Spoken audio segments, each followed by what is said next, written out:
내 잠깐 눈을 붙일 때 나는 마음에 불을 붙여요.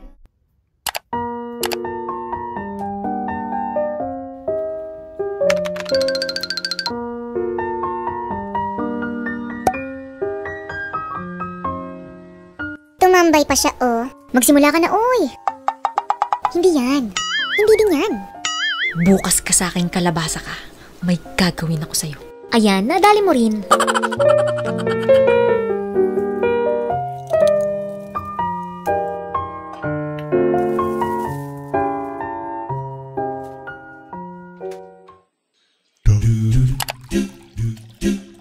Kape. Para sa jowa mong jowa mo lang. Pero walang pake. Pakialaman mo naman siya, uy.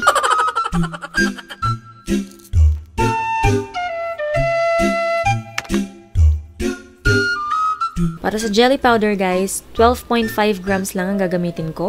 At para sa ikasasatisfy ng lahat, sukatin natin kung ilan yung 12.5 grams. Ang gamit ko po, guys, ay 1/2 tablespoon and 1/2 teaspoon. At ang kinalabasan ay 1 tablespoon plus 3/4 teaspoon. Yung 3/4 po ay 1/4 teaspoon.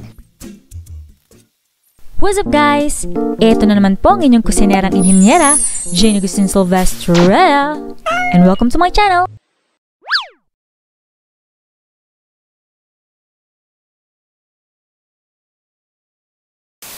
Basically, guys, pinagalo-halo lamang natin yung tubig, kape, asukal at jelly powder. Yung jelly powder na gagamitin natin ay white and unflavored.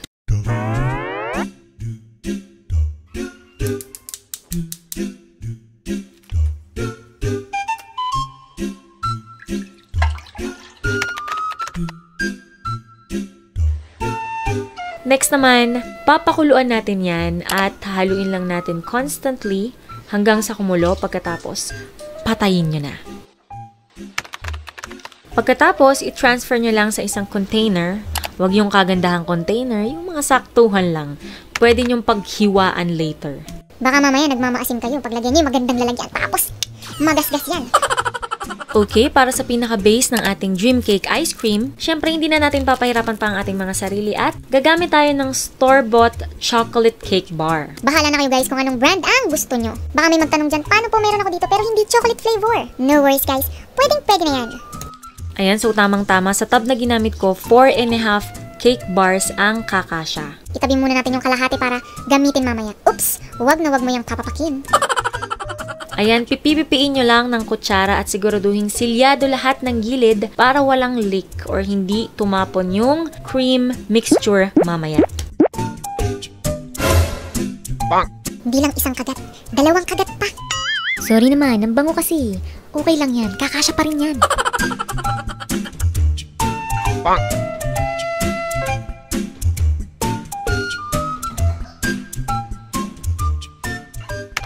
Ayan, guys, so ready na yung ating coffee jelly.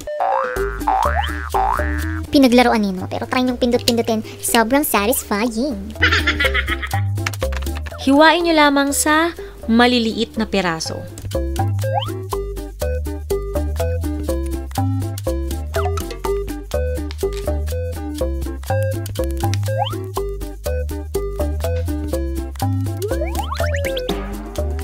Next, ihanda naman natin ang ating cream mixture. 2 ingredients lamang itong ating cream mixture and make sure na chilled. Uulitin ko, guys, dapat chilled ang ating cream. Kala ko ba chilled? Ayun na nga, wag niyo akong gagayahin. Excited na kasi akong gumawa. Ipagpapabukas pa ba natin yan? Para naman sa condensed milk, kinuntian ko lang kasi ayaw namin ng matamis. Pero kung gusto nyong dagdagan ng condensed milk, pwede po. At syempre, yung ating condensed milk ay chilled din. So sa pag-chill nyo, guys, make sure na overnight lang yan at hindi nyo kailangang ilagay sa freezer. Kung hindi, magbubuo-buo yan na parang yelo at magtutubig. Ayan, paghahaluin na natin yung ating coffee jelly at yung ating cream mixture. Para sa complete list ng ingredients, nandyan yan, guys, pinopost ko at the end of every video, pati yung ating shout out at minsan may bloopers.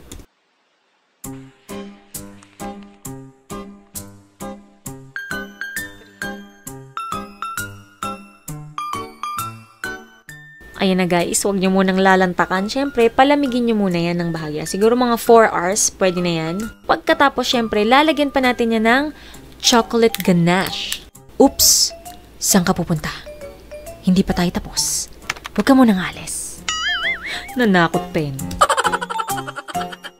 Yung chocolate na gagamitin ko guys, mas trip ko yung dark chocolate. Pero pwede kayong gumamit ng semi-sweet, bittersweet, or milk chocolate. At yung chocolate na gamit ko guys, hindi po to sponsored. Gusto lang i-share ay Berryls. Pati yung Cocoa Berryls din. Wow! Berryls! Baka naman! Chop natin ng maliliit para hindi mahirap tunawin. Pagkatapos, iinitin lamang natin yung all-purpose cream. So, pwede nyo gamitin ang inyong kalan. Kung may microwave naman, gamitin nyo yung microwave nyo para hindi naman sayang. Ayan, so let it sit. Yung chocolate, hayaan nyo umupo. Charot lang. Tapos haluin nyo hanggang sa matunaw at mag-blend yung puti at yung itim. Ganon. Wow! Ayan, pagkatapos, dahan-dahan yung ibuhos sa inyong, ayan, dyan. Dahan-dahan yung ibuhos dyan.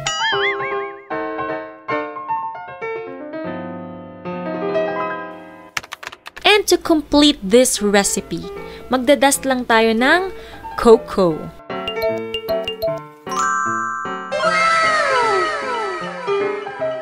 Wow!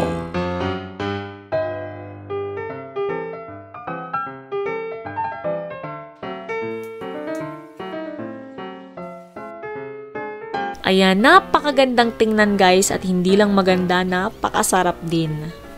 Diba, sobrang dali lang, simple yung mga ingredients, kayang-kaya nyong bilhin and kayang-kaya nyong gawin. Kaya ano pang hinihintay nyo? Bilhin nyo na yung mga ingredients na yan at gawin nyo na!